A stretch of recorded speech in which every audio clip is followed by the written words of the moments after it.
Diabetes not only has a physical effect on someone's life, it can also impact your emotions and the way you think and feel. So people aren't always open to speaking about it, but we do want to speak about it because it's something important to address.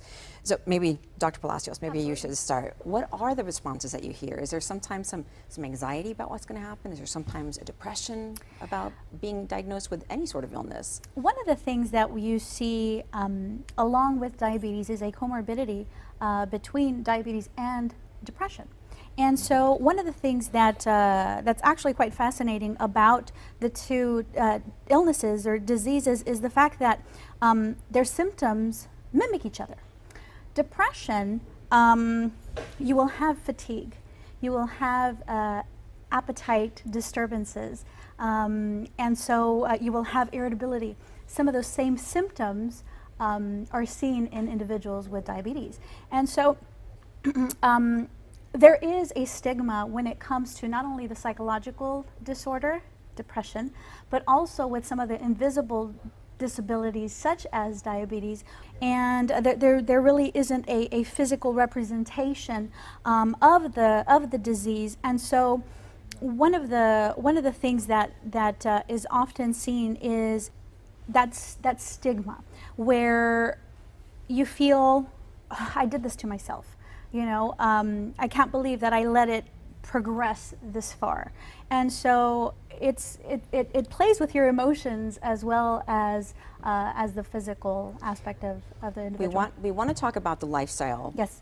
aspect of this also, but since this is not something, oh, I have diabetes today, but okay, you can take medicine and get better. No, this is something that's going to be around, right? So this is truly lifestyle change. But is that part of what's overwhelming when someone is diagnosed? Is this is forever? Or is it forever? Can I touch on Sure. that? I think Dr. Palacios hit a really important point there in terms of the depression and how depression can impact the motivation that these patients have to get better, right? And so as clinicians, we gave a plan to these patients to go home and say, here's your prescription, take this medication. But if the motivation is not there and they're already depressed, now you're dealing with a whole motivational issue that impacts adherence to the recommendation that the team came up with together. And so a prescription or a medication is only good if the patient follows it. And so if you're talking about depression and motivation, those are two major factors that can impact diabetes in a negative way.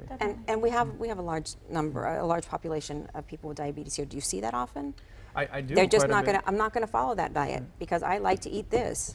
Is that one of the issues? I get that question all the time. You know, what is the best medication? And so what I do is I count on my colleagues, the behavioral health specialist, the nutritionist, the exercise physiologist, the other members of the team to come in and say, a medication is only going to take you so far, but lifestyle modification is ultimately the most important changes that you have to make Okay, so in order to improve. can we talk about that? Can we talk about lifestyle modifications? I think this is what we are really, as a physician, short still handed in the Valley and a lot of places in the United States. We approach it still in an angle only about treatment. We just want to control the blood sugar, we just want to control the A1C, and you see that really across the border and here in the Valley.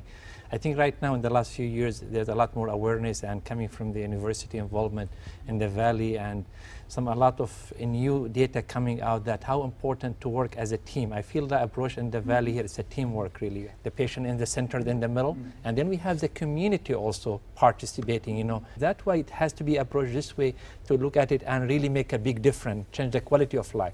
But if you're just going to treat one-to-one, it's going to be failing. And this is one of the issues. We have high complication more than any other area in the Valley. We have a lot of, you know, mental and physical disability. Therefore, it's really multidisciplinary approach. The physician has to approach the family, has to approach the whole community around the patient. I'm talking about if there's the mother, her children, if the children, the parents, and then bring it to the, you know, the whole team together, spend some time before they give the pill, make sure they understand the disease, make sure they understand the magnificence of not taking the medication, make sure they, you know, they work with their behavior because they are depressed. I think it's really important to help the patient realize that it's not their fault they have diabetes. A lot of people say, oh, it's because I haven't eaten well and because I haven't exercised. And the reality is, for either type 1 or type 2 diabetes, the causes are beyond the control of the individual. For type 2 diabetes, which is by far the most common, especially here in the Rio Grande Valley, it's genetics. It's your family history that determines how likely you are to get diabetes. Let's talk about specifically, if people are watching right now, can you manage diabetes with a good diet? Can you do it? Yeah, with a good Absolutely. diet? It's part of the treatment really, but it's more than that really. I mean really, Okay. as Dr. Lemon says, it's more than just that you eat good and then you'll be fine. There's the diabetic, there's a lot of deformity, there's a lot of problem inside you, make the sugar high. It's not just because your diet is a problem. One of it, of course, this is the main cornerstone to start your eating behavior, but this is not, it's mean by you're going to be controlled by that. You have to go much farther and depend on the state. We go, because I tell you something, I mean, the patient is tired because he has a problem with his sugar going into the muscle and give him energy, just in simple. And then they go to the doctor and tell him run. I mean, the patient has a problem running because he's fatigued, because he has, diabetics. He need to start giving him some more. This is what we always discuss. You have to give him something to help him, not just tell him go and run. He get depressed, he goes there, he tried to run, but he's tired, he's fatigued. He's tired and fatigued. And the same thing, he has a problem, we call it hedonic affect. It means he loves the food.